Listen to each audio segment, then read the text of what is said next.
నేనంటాను తెలుగు వాళ్ళం ఏంటి, తెలుగు రాకపోవడం, తెలుగు పుస్తకాలు చదవకపోవడం దౌర్భాగ్యం అంటాను. అయితే ఆడవాళ్ళని చాలా రకాలుగా చూసాం, మీరు మగ నారి అనేసారు. ఆడపిల్లకి అనుకరణ ఎక్కువ. నేళ్ళు వంటింట్లో రకరకాల ప్రయోగాలు చేసి ఏదైనా పర్ఫెక్ట్గా చేయడం అనేది అలవాటైపోతుంది. ఎన్నో నాటకాలు నేను రాశాను, వేశాను, ప్రదర్శించాం. కానీ అవన్నీ కూడా కాలగర్భంలో కలిసిపోయాయి. తమ్ముడైనా అన్నయ్య అని పిలవట్లేదు, వాళ్ళు పేర్లెట్టి పిలుస్తున్నారు. అంటే ప్రపంచంలో ఆడవాళ్ళకి రక్షణ లేదంటున్నారు పక్క నుంచి, మళ్ళీనేమో కాపాడుకోవాలని చెప్తున్నారు. కానీ వాళ్ళని ప్రదర్శింపజేసేలా చేస్తున్నారు. మాది నర్సాపురం అండి, మాది పగోజే అండి, అత్తవారు అనేది తూగోజే అండి. అసలే తిండిటి సంపెత్తారని మా గోదావరికి మా పెద్ద ప్రచారం అండి. స్టార్ వి ఛానల్కి స్వాగతం. ఈరోజు మనం కలుసుకోబోయే రచయిత్రి గోదావరి జిల్లాలో పుట్టి గోదావరి జిల్లాలోనే మెట్టినీళ్ళు కూడా కలిగి ఉండి ఆ ప్రాంతం యొక్క యాసని, భాషని, వెటకారాన్ని తనదైన శైలిలో చేసుకుని చాలా పుస్తకాలు, ఎన్నో కథలు, అలాగే coffee with Kameswari, chai with Chengalvala అనే బుక్స్ ఫేస్బుక్లో చాలా కథారూపకాలుగా రాసి వాటిని మళ్ళీ పుస్తకాలుగా ప్రచురించి మన ముందు ఉన్నటువంటి చెంగల్వల కామేశ్వరి గారిని మనం కలవబోతున్నాం. ఆవిడ రాసిన పుస్తకాలు ఫస్ట్ మీకు చూపిస్తున్నాను.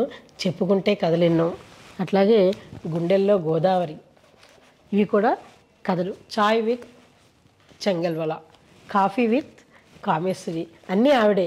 కానీ ఎన్నో విభిన్న రచనలు. ఈవిడ కథా శైలి కూడా ఎలా ఉందంటే ఎంతో నిష్కర్షగా, నిర్భయంగా, ప్రాక్టికల్గా మనం ఈ కథని ఎక్కడో మన చుట్టుపక్కల జరిగింది అన్నట్టుగా మనకు తెలుస్తుంది. మన జీవితాల్లో జరిగిన ఎన్నో సన్నివేశాలను కూడా ఆవిడ కథలుగా తీసుకుని రాయటం జరిగింది. అలాగే కథలతోనే సరిపెట్టకుండా ఆవిడ ఊరించే పచ్చళ్ళు, ఊరగాయలు అని చెప్పేసి ఈ రెసిపీస్ కూడా రాయటం జరిగింది. గోదావరి గుమగుమలు అని గోదావరిని వదలకుండా ఆ గుమగుమలు కూడా అందరికీ అందించారు. ఇప్పుడు మనం శ్రీమతి కామేశ్వరి గారిని కలుద్దాం. నమస్కారం అండి. నమస్కారం అండి. మిమ్మల్ని కలుసుకోవటం మాకు ఎంతో సంతోషంగా ఉందండి. మాకు కూడా చాలా సంతోషంగా ఉందండి.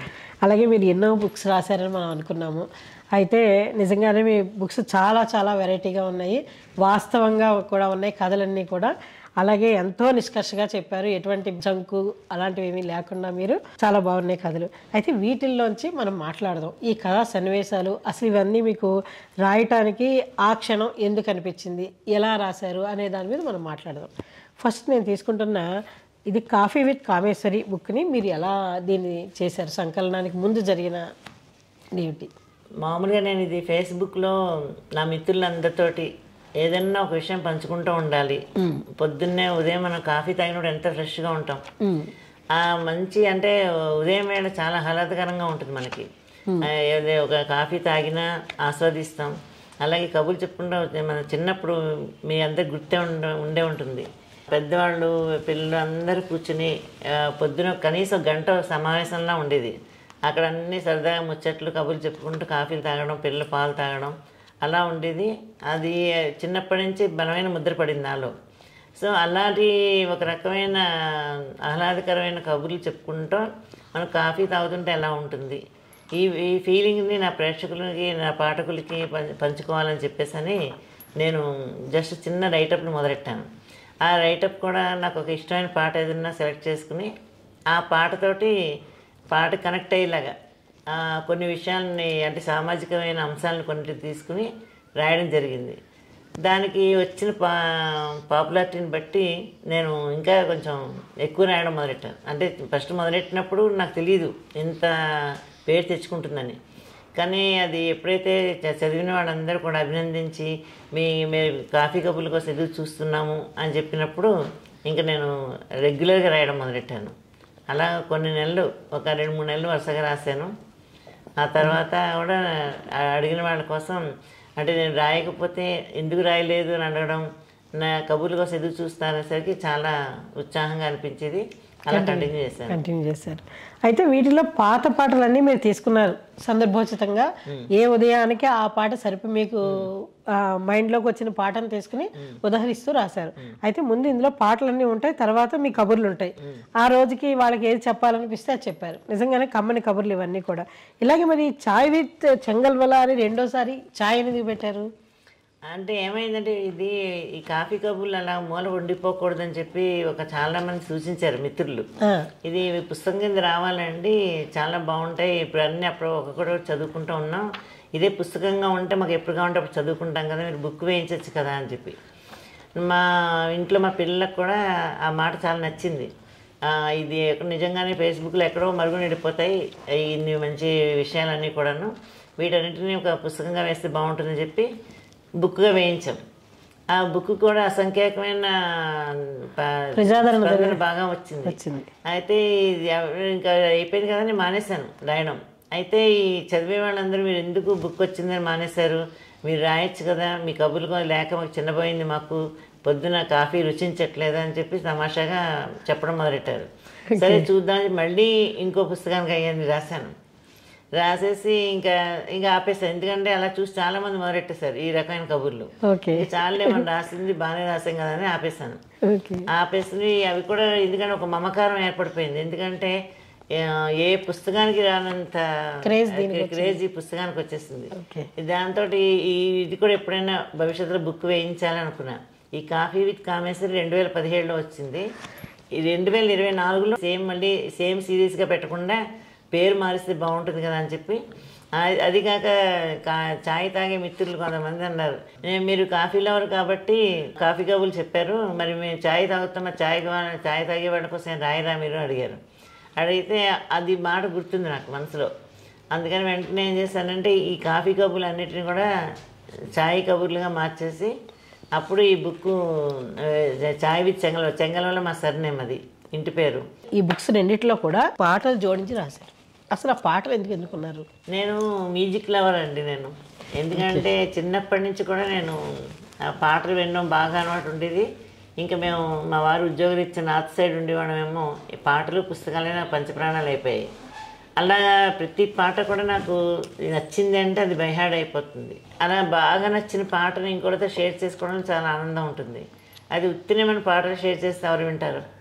అందుకని కబుర్లకు కూడా ఒక ఏదో మనం పాయసంలో జీడిపప్పు వేసినట్టుగా స్వీట్ చేసినప్పుడు పైన అద్దుతాం కదా డెకరేషన్ కోసం, గార్నిషింగ్, జీడిపప్పు కిస్మిస్ అలా అద్దినట్టు, వాటికి వల్ల రుచి వస్తుంది, రూపం వస్తుంది. కాబట్టి ఆ రకంగా నేను నా పాటకి కనెక్ట్ అయ్యేలాగా మ్యాటర్ రాయడం అన్నది అలవోకగానే నేను రాసేదాన్ని. ఫస్ట్ పాట స్ఫురించింది నాకు. ఆ పాట స్ఫురిస్తున్నప్పుడు ఈ టాపిక్ అనుకున్న దాన్ని ఏం కాదు, జస్ట్ మొదలెట్టేశాక అది ఎక్కడో మొదలయ్యి ఎక్కడో ఎండ్ అయ్యేది. కానీ చాలా పకడ్బందీ, మనం ఇంకొకసారి సరి చూసుకుందాన్ని ఒకసారి అంతే, అంటే కనెక్టివిటీ ఉందా లేదా సరిగ్గా అని. ఆ రకంగా ఆయన రాయడం వల్ల ఆ పాటలు ఇష్టపడే వాళ్ళకి నచ్చింది, మ్యాటర్ ఇష్టపడిన వాళ్ళకి కూడా నచ్చింది. రెండు రకాలుగా మీరు రంజింప చేశారు అందరినీ కూడా. నిజంగానే ఈ పాటలన్నీ కూడా మనం విన్న పాటలే ఇదివరకు. ఆ పాటలని మంచి మంచి పాటలను సెలెక్ట్ చేశారు మీరు. ఇందులో ఎగ్జాంపుల్గా ఒక పాట చెప్దామా? చెప్దాం. ఓకే అండి, మీకు ఇష్టమైన పాట చెప్పండి. నాకు స్వర్ణకమలం సినిమాలో ఒక పాట ఉంది కదా, పరుగాపక పయనించే తలపుల నావా, ఇందులో ఉందా? అది ఉంది. ప్రతిరోజు కనవగీతిక స్వాగతించగా, వెన్నెల కిన్నెర గానం నీకు తోడుగా, పరుగాపక పయనించవే తలపుల నావా, కెరటాలకు తల వంచితే తరగదు త్రోవా, ఎదిరించిన సుడిగాలిని జయించినావా, మది కోరిన మధుసీమలు జయించిరాగా. ఈ లిరిక్స్ నాకు చాలా ఇష్టం. ఉదయం లేవగానే పాట స్ఫురిస్తే మనకి ఒక రకమైన నూతనోత్తేజం కలుగుతుంది. అంటే మనం ఏం సాధించేసామని కాదు, మనకు వచ్చిన సమస్యలు కానీ లేకపోతే వచ్చిన ఆనందాలు కానీ అన్నిటినీ మనం అనుభవిస్తూ ముందుకు సాగడం అన్నది ఒక స్ఫూర్తివంతంగా అనిపిస్తుంది. సిరివెన్నెల సీతారామ శాస్త్రి గారు రాసిన మంచి పాటల్లో ఇది ఒక పాట. నాకు చాలా స్ఫూర్తినిస్తుంది పాట. అందుకని నాకు ఈ రాసిన పాటలన్నీ ఇష్టమే, కానీ ఈ పాట ఎక్కువ ఇష్టం. అలాగే మాటే రాని చిన్నదాన్ని కూడా రాశారు. మాటే రాని చిన్నదాని అంటే మన మాటలు వచ్చు, మనం మాట్లాడే మాటలు మనం ఏ రకంగా మాట్లాడుతున్నాం, జనరంజకంగా ఉన్నాయా లేకపోతే మనసును బాధ పెట్టేలా ఉన్నాయా, మాటే మంత్రం అన్నారు కదా, ఆ రకంగా ఆ మాటని మనం ఉపయోగించుకునే వాళ్ళ సంస్కారాన్ని బట్టి ఉంటుంది అన్నట్టుగా రాసినట్టు గుర్తుంది నాకు. ఇది అందుకని ఆ పాట. అలాగే మనం చెప్పుకుంటే కథలెన్నో, నిజంగానే ఎన్నో కథలు చెప్పారు మీరు, చాలా కథలు. కొరగాని కొడుకు అని ఒక కథ ఒకటి ఉంది, ఎలాగిది కొరగాని కొడుకు ఏంటో చెప్పండి. ఓ పద్యం గుర్తుకొస్తుంది ఆమెకి. తల్లిదండ్రులు నేను మీద దయలేని పుత్రుడు పుట్టనేమి వాడు గిట్టనేమి అన్నట్టుగా దయ ప్రేమ లేని పిల్లలు పుట్టినా వాళ్ళ దగ్గర మన దగ్గర ఉన్నా దగ్గర దూరంగా వెళ్ళిపోయినా పర్వాలేదు అన్నట్టుగా ఉంది. అంటే చివరికి వాళ్ళు వేరే వెళ్ళిపోయి ఆస్తి కోసం మళ్ళీ వెనక్కి వచ్చి ఇవన్నీ వాళ్ళు చేస్తున్న దురాగతాలను భరించలేక ఆ కన్నతల్లి తన ప్రేమను కూడా చంపుకుని చెప్పేస్తుంది, నేను ఎలాగో అలా మేము ఉంటాం, మీరు మా దగ్గర ఉండొద్దని. అంటే తల్లికే నచ్చినంత భయంకరంగా పిల్లలు తయారైతే ఆ తల్లికి ఆ పిల్లల మీద మమకారం ఏముంటుంది? ఆ తల్లిదండ్రుల మీద దయ లేనప్పుడు ఆ దయలేని పిల్లల్ని దగ్గర పెట్టుకోవడంలో అర్థం లేదు అన్నట్టుగా ఆ భావన కొరగాని కొడుకుగా రాశారు. కొరగాని కొడుకు అని రాశారు. బాగుందండి. అలాగే మీరు చాలా చోట్ల పాత సామెతలకి మీ కొత్త సామెతలు కూడా మీరు యాడ్ చేశారు. అవునండి. అందులో క్షణక్షణములు జవరాండ్ర సిద్ధములు చాలా ఫేమస్. దానికి మీరు అరక్షణములు మగవారి మనసులని రాశారు కంటిన్యూషన్. ఇది చెప్పండి, క్షణక్షణములు జవరాండ్ర సిద్ధములు. నిజంగా కథ బాగుంది. లేడీస్ ని ఆడవాళ్ళ మీద ఒక ముద్ర వేసేసారు. అలాగా నిజంగా చెప్పాలంటే నిమిషానికి ఒకసారి మారిపోయేదే మగవాళ్ళండి నా ఉద్దేశంలో. ఎందుకంటే వాళ్ళ కళాకళలు వాళ్ళకి నచ్చితే అన్నీ ఓకే, వాళ్ళకి నచ్చకపోతే అసలు దేనికి ఓకే కాదు. దేనికి చిరుబుర్లాడతారో తెలియదు, దేనికి మెచ్చుకుంటారో తెలియదు. ఇది చాలామంది ఆడవాళ్ళకి అవగతమే ఇది. ఎందుకంటే అది క్షణక్షణము జవరాండ్ర చిత్తములు అని చెప్పేసి అని కవులు రాశారు, కానీ నేనైతే అరక్షణములు మగవాడి చిత్తంలో రాశారు మీరు. కరోనా టైంలో ఒక ఫ్యామిలీని ఇతివృత్తంగా తీసుకుని మీరు ఆ కథ రాయటం జరిగింది కదా. కరోనా టైంలో కాదు, అప్పుడు ఆంధ్ర బంద్, తెలంగాణ బంద్లు అయ్యి. అవునవును, కర్ఫ్యూ టైం అని రాశారు. కర్ఫ్యూ టైం హైదరాబాద్ లో ఒక వారం కర్ఫ్యూ పెట్టేశారు. అప్పుడు మీరు కర్ఫ్యూని ఇద్దరు ఇంట్లో ఉంటే ఏం జరుగుతుంది అని. అంటే ఇప్పుడు ఎప్పుడైనా సరే అండి, ఇప్పుడు సాధారణంగా సరదాగా చెప్తాను నేను, మగవాళ్ళు రిటైర్ అయిపోయి ఇంట్లో కూర్చుంటే ఆడవాళ్ళకి ఒక్కసారి విరేకిపోతూ ఉంటుంది. ఎందుకంటే వాళ్ళు అన్ని విషయాలు కల్పించుకుంటూ ఉంటారు. అంతవరకు అవన్నీ నాకెందుకు, నువ్వు చూసుకో అని చెప్పిన మగవాడల్లా ఈ గిన్నె ఇక్కడ ఇలా ఎందుకుంది, ఈ చెంబు ఇక్కడ ఇలా ఎందుకుంది అన్న చిన్న విషయాలు తగ్గించి పని మనుషుల విషయంలో అన్నింటిలో జోక్యం చేసుకుంటూ ఉంటే తన సామ్రాజ్యంలోకి ఎవరో కొత్త వ్యక్తి వచ్చేసి చేసేస్తున్నట్టుగా, ఏదో దోపిడీ చేసేస్తున్నట్టుగా, ఏదో అంటే ఒక రకమైన ఫీలింగ్ వచ్చేస్తుంది ఆడవాళ్ళకి. అంటే అదంతా తన సామ్రాజ్యంగా ఫీల్ అవుతూ ఉంటుంది. తన పని మనిషి తన ఇష్టం, తన ఇల్లు సర్దుకోవడం తన ఇష్టం.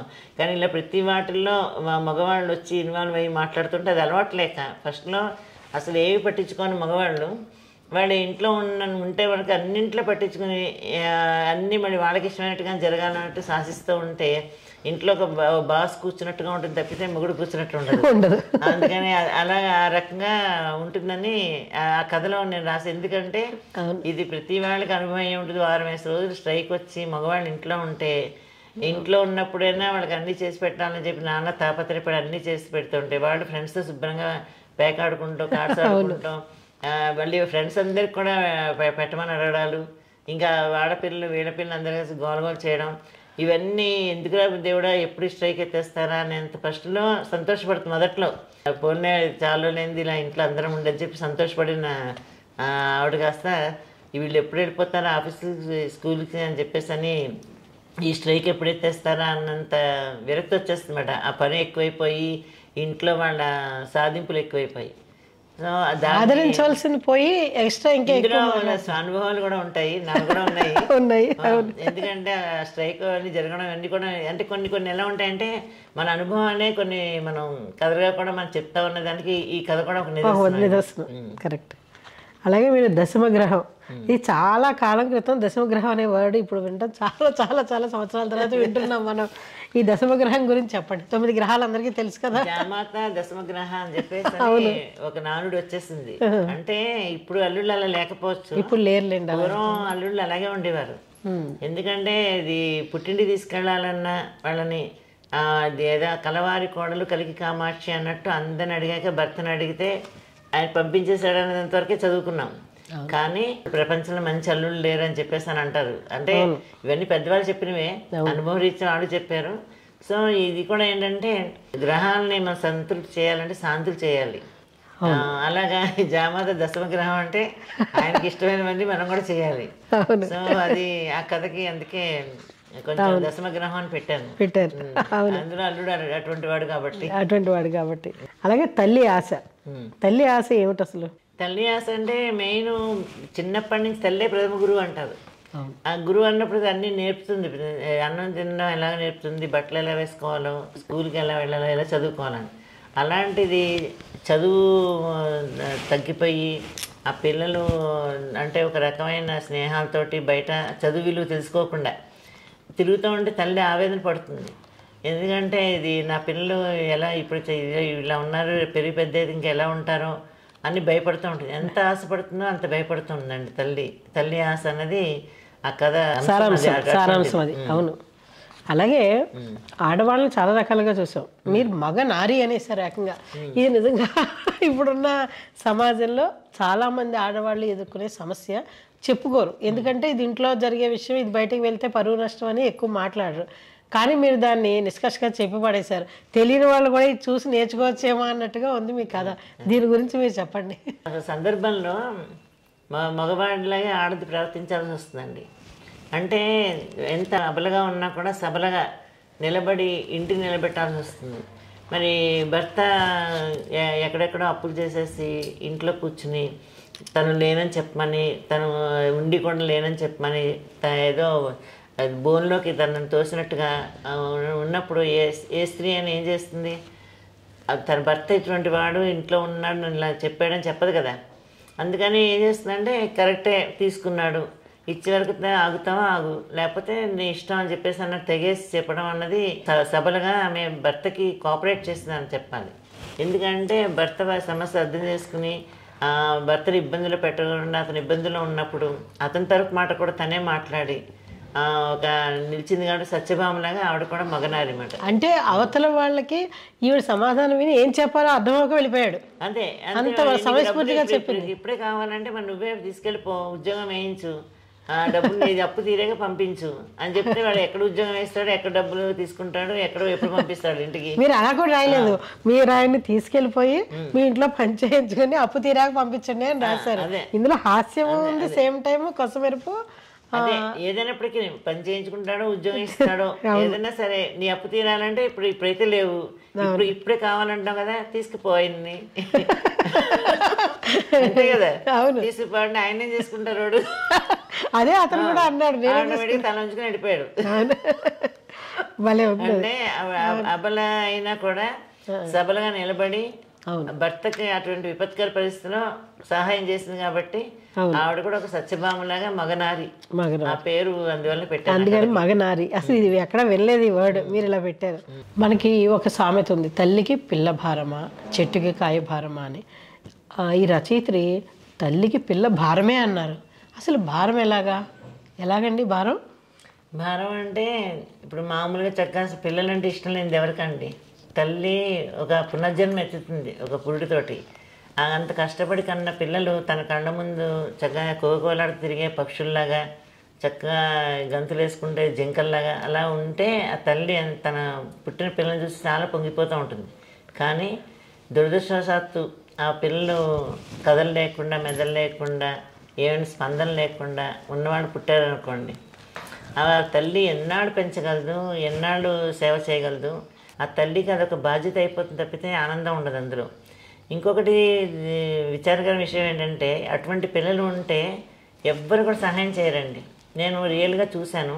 ఒక మంచి విద్యాధికురాలు, మా ఫ్రెండు, వాళ్ళ కొడుకు 16-17 ఏళ్ళు పిల్లాడు ఎంత అధ్వానమైన పరిస్థితిలో ఉండేవాడంటే చూసిన వాళ్ళకి చాలా బాధ కలిగేది. కానీ ఆవిడ ఉద్యోగం లేదు, ఇంకా వ్యాపారం లేదు, ఏం లేదు, మొత్తం ఆ పిల్లాడికి కట్టుబడిపోయి. ఎందుకంటే తోడబుట్టిన పిల్లలు కానీ, భర్త కానీ, అత్తింట్లో వాళ్ళు కానీ ఎవ్వరూ ఆ పిల్లాడి పనులు ఎవరు చూడరు. ఆ పిల్లాడికి ఆకలేసినా లేకపోతే ఏదైనా చేయాల్సి వచ్చినా తల్లే చేయాలి. మగపిల్లాడికి తల్లి చేయాలి. ఎదిగిన మగపిల్లాడికి తల్లి చేయాలంటే ఎంత బాధ చూడండి. ఇంకా ఇంటిని కనిపెట్టుకుని ఆ పిల్లాడిని కనిపెట్టుకుని ఉండడం తప్పితే ఆమెకి ఇంకో జీవితం లేదు. ఇలాంటి సందర్భం చూసినప్పుడు నాకు అనిపించింది, అది ఆడపిల్ల అయినా అంతే. కానీ ఆ ఆడపిల్లని ఇంకా ప్రొటెక్ట్గా చూసుకోవాలి. మతి స్థిమితం లేని ఆడపిల్ల ఉంటే ఆ పిల్లాడు మగపిల్లాడు కాబట్టి వాడికి ఎవరు హాని చేయరు. అదే ఆడపిల్ల అయితే దానికి హాని చేయడానికి ఎంతమందో ఉంటారు. సో ఇటువంటి పరిస్థితి, ఇలాంటి పిల్లలున్న తల్లులకి ఎంత బాధ ఉంటుంది అన్నది ఆలోచించి ఆ రకమైన సబ్జెక్ట్తో నేను కథ రాశానండి. అవును, అందుకని మీరు తల్లికి పిల్ల భారమే అని రాశారు. అంటే ఇప్పుడు మీరు మనం చెప్పాక పాటలు రాసాం, ధరణికి గిరి భారమా, గిరికి తరువు భారమా, తరువుకి కాయ భారమా, కనిపించే తల్లికి పిల్ల భారమా. నా భావనలో ఏం రాశాను, ధరణికి బండరాళ్ళు శిలాలు లాంటి కొండలు భారమే, అలాగే ఆ కొండల మీద ముళ్ళ చెట్లు అవి ఉంటే గిరికి కూడా తరువు భారమే. ఆ ముళ్ళ చెట్లకి విషఫలాలు అటు వస్తే తరువుకి కూడా కాయ భారమే. అలాగే అంగవైకల్యం మనోవైకల్యం ఉన్న పిల్లలు ఉంటే తల్లికి పిల్ల భారమే. ఓకే, గుడ్ అండి, బాగా చెప్పారు. అయితే ఇప్పుడు మీ గోదావరి కథలు, ఈ గోదావరి గుండెల్లో గోదావరి, గుండెల్లో గోదావరి అని ఎందుకు పెట్టారండి పేరు దీనికి? ఫస్ట్ గుండెల్లో గోదావరి అంటే ఈ మనిషిలో గోదావరి ఉంటుందండి. అంటే ఒక వరద ప్రవాహం, అది ఆనందంతో పరవళ్ళు తొక్కుతూ ఉంటాం. ఒకసారి నిశ్చలంగా నిర్మలంగా ఉంటుంది, ఒక్కోసారి అది గంభీరంగా, అంటే ఒక విషాదం నెలకొన్నప్పుడు దాంట్లో ఏం ఉండదు, ప్రవాహమే ఉంటుంది అంతలాగా. అలాగే ఆనందం ఉన్నప్పుడు పరవడు దొక్కుతుంది. వరద గోదావరి దుఃఖం ఇవన్నీ విషాదం ఎక్కువైపోయినప్పుడు ఒక వరద ఉప్పొంగిపోయిన వరదలా ఉంటుందన్నమాట. ఇవన్నీ కూడా మన లోపల మానసిక స్థితులన్నీ కూడా గోదావరి లాంటివే. అది నదికి ఎలాంటిది ఉంటుందో ప్రకృతిలో వరదలు వచ్చినప్పుడు ప్రళయంగా ఉంటుంది, భీకరంగా ఉంటుంది. అలాగే ఇది ఒకసారి నిశ్చలంగా ఉంటుంది, రాత్రి వేళ చూస్తే నిర్మలంగా ఉంటుంది అది నిశ్చలంగా. అలాగే ఉదయం వేళ చూస్తే మనకు ఆహ్లాదకరంగా ఉంటుంది. సో మనిషికి ఆలోచన తీవ్రతను బట్టి మన మనసులో ఉన్న గోదావరి కాబట్టి గుండెల్లో గోదావరి. అలాగే ఈ పుస్తకానికి చాలా మంది ముందు మాట రాశారు, ఆలోచింపచేసే కామేశ్వరి కథలు అని చెప్పేసి మందా భానుమతి గారు, అలాగే భువనచంద్ర గారు చాలా మంది రాయటం జరిగింది ముందు మాట ఎలా ఉంది అనే దాంట్లో.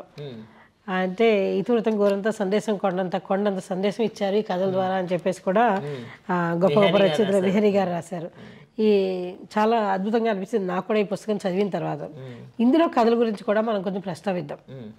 ఇందులో మీకు బాగా మనసుకు నచ్చింది ఈ కథ అందుకే రాశాను అనేది ఏమన్నా ఉందండి? అన్నీ అలాగే రాస్తుంటారు.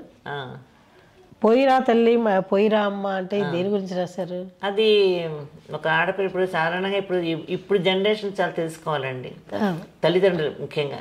ఇప్పుడు ఇలా పెళ్లి చేయగానే ఆడపిల్ల కష్టసుఖాలు చెప్పినా చెప్పకపోయినా రోజు ఫోన్ చేసి నువ్వు ఏం తిన్నావు, ఏం కట్టుకున్నావు, ఎలా ఉన్నావు అని చెప్పేసి అని రోజు కుశల ప్రశ్నలు వేసుకుంటావు. ఊళ్ళోనే ఉన్నా కూడా అస్తమాను పిలిచేస్తావు. నిజంగా చెప్పాలంటే కూతురు కాపురంలో వాళ్ళు పాడు చేసేస్తారు చెప్పాలంటే. ఎక్కడెక్కడ ఊళ్ళల్లో ఉంటే ఎప్పుడో పండగకి పబ్బానికి రావడం లేదా పెళ్ళిళ్ళకి ఫంక్షన్స్ ఏదో వచ్చి వెళ్ళిపోవడం తప్పితే ఆడపిల్లలు ఎక్కువ ఆమెడు దూరంలోనే ఉండేవారు పుట్టేళ్ళకి. ఇప్పుడు ఏమవుతుందంటే ఎక్కువ ప్రతిరోజు ఎప్పుడైతే మాట్లాడుకున్నామో వాళ్ళ ప్లస్ మైనస్ అన్నీ, మా అత్తగారు ఇలా చేసింది, మా ఆయన ఇలా చేశాడు, మా ఇంట్లో అది, మా ఇంట్లో ఇది, ఆడపిల్లలు చెప్పుకోవాల్సిన అవసరం అంటే అవసరం లేకపోయినా తల్లికి అన్నీ చెప్పుకోవడం అన్నది ఎక్కువైపోయిందండి బాగా. దీనివల్ల ఏమవుతుందంటే ఒక ఇంటికి గుట్టు లేకుండా అయిపోయింది. అత్తింటి గుట్టు అంటారు, అత్తింట్లో ఏమవుతుందో పుట్టినరోజు తెలియకూడదు, పుట్టింట్లో ఏముందో అత్తింటికి తెలియకూడదు. ఆ రకమైన కల్చర్ పోయింది. ఇది పూర్వం మన ఇళ్లలో అలాగే ఉండేది. అక్కడ ఏదైనా చెప్పుకోవడానికి నామోషిగా ఫీల్ అయ్యేవారు ఆడపిల్లలు. అది భర్తను తక్కువ చేసి చెప్పడమేమో, అత్తగారు వాళ్ళ గురించి మంచి చెప్పాలి కానీ చెడు చెప్పకూడదు, తెలియకుండానే ఒక రకమైన డిసిప్లిన్ వచ్చేసింది. ఇప్పుడు దానికి పూర్తి రివర్స్గా నడుస్తుంది. అలాగా ఒక అమ్మాయి మొగుడు మీద కోపంతో, తల్లిదండ్రుల మీద కోపంతో, ఇది అత్తమామల మీద కోపంతో పుట్టింటికి వచ్చేస్తే వాళ్ళు వదిలేస్తామన్నంత లెవెల్ వరకు వెళ్ళిపోతుంది కదా. వెళ్ళిపోయినప్పుడు తల్లి ఏం చేస్తుంది, ఆ పిల్లల్ని తీసుకుని వచ్చి మొగుడు ముందు నిల్చోబెట్టి, నా ఇంట్లో అయితే నేను ఇలా వదిలేసి వస్తే నీకు స్థానం ఇవ్వను, నువ్వు ఎక్కడ ఉండాలి అక్కడే ఉండాలి నువ్వు అని చెప్పి కూతురునే కేకలేస్తున్నట్టుగా చేసి ఆ అల్లుడి అహంకారాన్ని, అత్తగారి అహంకారాన్ని తగ్గించేసి అక్కడ దిగబెట్టేసి వచ్చేస్తుంది. వస్తే అది తర్వాత మళ్ళీ అమ్మాయికి మంచి ఆనందంగా మొగుడుతో కలిసి వెళ్ళిపోతున్నప్పుడు చూసి పోయిరా తల్లి పోయిరా అని చెప్పేసి అని మనసులో దీవిస్తున్నాడు. ఆడపిల్లని ఎక్కడ ఉండాలంటే అక్కడే ఉండాలి, అత్తగారింటితో ఉండాలంది. అంటే ఇది కొంతమందికి పాచింతగా పచ్చడి కబుర్లా ఉండొచ్చు, కానీ పెళ్ళైపోయాక అమ్మాయి పుట్టింటికి వచ్చిందంటే చీర సారీ పట్టుకెళ్ళడానికి రావాలి, వెళ్ళాలి. అక్కడ ఉన్నప్పుడు తల్లిదండ్రులు వెళ్ళి చూసి వస్తూ ఉండాలి. ఇది సాంప్రదాయమైన ఏదైనా అందులో అందం ఉంది.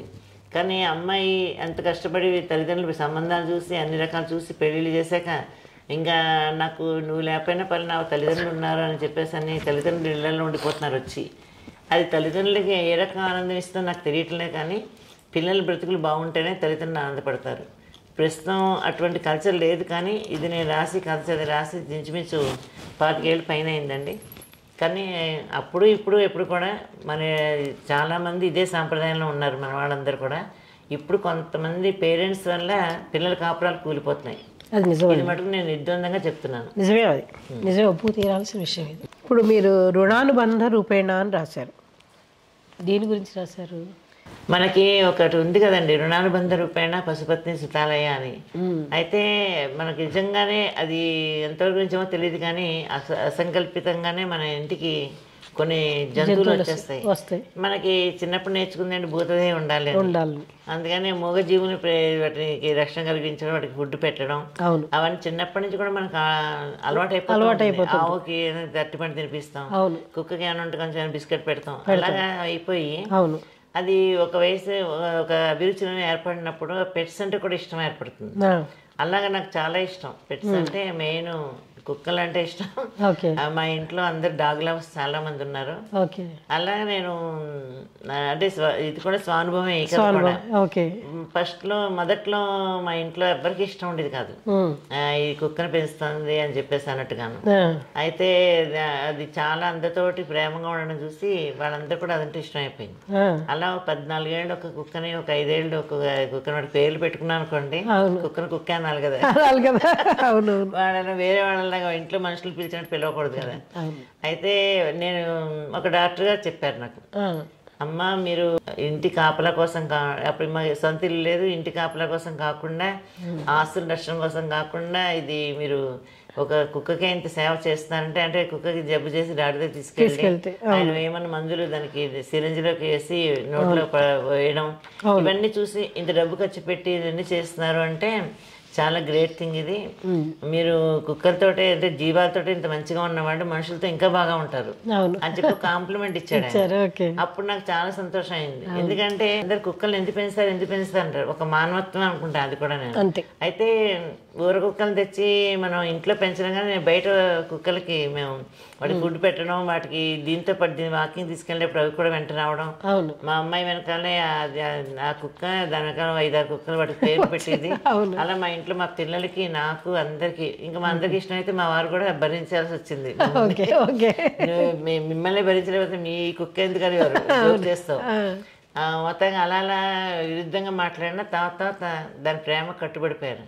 అలా మా ఇంటికి వస్తే మా అమ్మగారికి కుక్క అంటే చాలా అసహ్యం, చిరాకు, భయం కన్నా చిరాకు.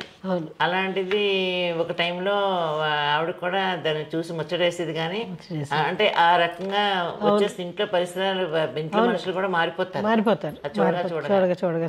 అంటే ఏ రకమైన కుక్క అయినా మనం దాన్ని పిలవగానే రావడం, అలాగే దాన్ని స్పందించడం. మనం ఏదైనా బాధపడుతున్నామంటే మన దగ్గరికి వచ్చేసి దాని ఆందోళన వ్యక్తం చేయడం, ఇటువంటివన్నీ కూడా చూస్తే ఆటోమేటిక్ గా ఎవరిలోనే సరే మార్పు వస్తుంది. అలా మా బంధువర్గంలో కూడా చాలా మందికి అలా మార్పు వచ్చింది. కుక్క అంటే భయం పోయి చాలా మందికి ఇష్టం కూడా కలిగింది. వాడు పెంచకపోయినా మీ కుక్క ఎలా ఉంది, బాగుందా, దాని ఫోటోలు బాగున్నాయి వచ్చింది. ఓకే, బాగుందండి. అలాగే మీరు తను కన్న తల్లి అని ఒకటి రాశారు. అసలు ఇది ఎంత ఏడుపు వచ్చేస్తుందంటే ఈ కథ చదువుతుంటే, ఇది ప్రతి చోట ప్రతి ఇంట్లో ఈ సన్నివేశం డెఫినెట్గా ఉంటుంది. అందులో ఆడవాళ్ళు అందంగా ఉంటే ఇంట్లో ఉండే ప్రాబ్లం ఏంటి అనేది కూడా ఇందులో ఉంది. దీంట్లోనే మీరు రాశారు, తల్లి అంటుంది అని, తల్లి ఉన్నప్పుడే పుట్టిల్లు, పాలు ఉన్నప్పుడే పాయసం అని అమ్మ అనేది అని. ఇది నిజమైన వర్డ్. చెప్పాలంటే తల్లి ఉన్నంతసేపే పిల్లలు. నిజం. ఎందుకంటే అసలు పెళ్ళయ్యాకనే మనకు ఆ ఇల్లు పరాయిది అయిపోతుంది, ఎందుకో తెలియదు. అంటే మనం మనసు అక్కడే ఉంటుంది. పుట్టింటి వాళ్ళని అప్పుడు ఎప్పుడు ప్రేమిస్తాం. ఇప్పుడు ఎవరైనా సరే మనన్న మనం ఎక్కువ బాధపడం, కానీ మన పుట్టింటి వాళ్ళని ఎవరైనా అంటే అది భర్త అయినా మన పిల్లలైనా కూడా మనం ఊరుకోం, అది సపోర్ట్ చేస్తాం. అందుకని ఆడపిల్లలకి ఎక్కువ పుట్టింటి మమకారం ఎప్పటికీ పోదు. ఇంకా ఆ పుట్టింటి మమకారంలో ఆ తల్లిదండ్రులను పొందిన అనురాగం, ఆప్యాయత ఇవన్నీ కూడా అన్నదమ్ములు కూడా నేర్చుకుని అన్నదమ్ములు కూడా చేస్తూ ఉంటారు. అవును. కొన్ని చోట్ల అయితే అన్నదమ్ములు అసలు తల్లిదండ్రులు ఉన్నప్పుడు కూడా వాళ్ళు అక్క చెల్లెలు పట్టించుకోరు, వాళ్ళని బయట వాళ్ళు కానీ చూస్తూ ఉంటారు. కానీ కన్న తల్లిదండ్రులు ఎప్పుడు అలా అనుకోరు. ఆడపిల్ల ఇంటికి మహాలక్ష్మి, ఆడపిల్ల అది మన ఇంటికి చేసుకొచ్చింది, దాన్ని ఎలా చూడాలి ఇలా చూడాలి ఎప్పుడు వీళ్ళలాగే చూస్తారు వాళ్ళు. ఈ ప్రేమ ఇది ఎలా అంటే మన చిన్నప్పటి నుంచి ఉగ్గుపాలతో నేర్చినట్టుగా ఆ తల్లిదండ్రుల ప్రేమను మనం జీర్ణించుకుంటూ పెరిగాం కాబట్టి అది ఎప్పటికీ పోదు. అటువంటి ప్రేమ మనం కోల్పోతాం. కానీ అదే మన పిల్లల కన్న ఆడపిల్లల కన్నప్పుడు ఆడపిల్లల రూపంలో మళ్ళీ మనకు వస్తుంది.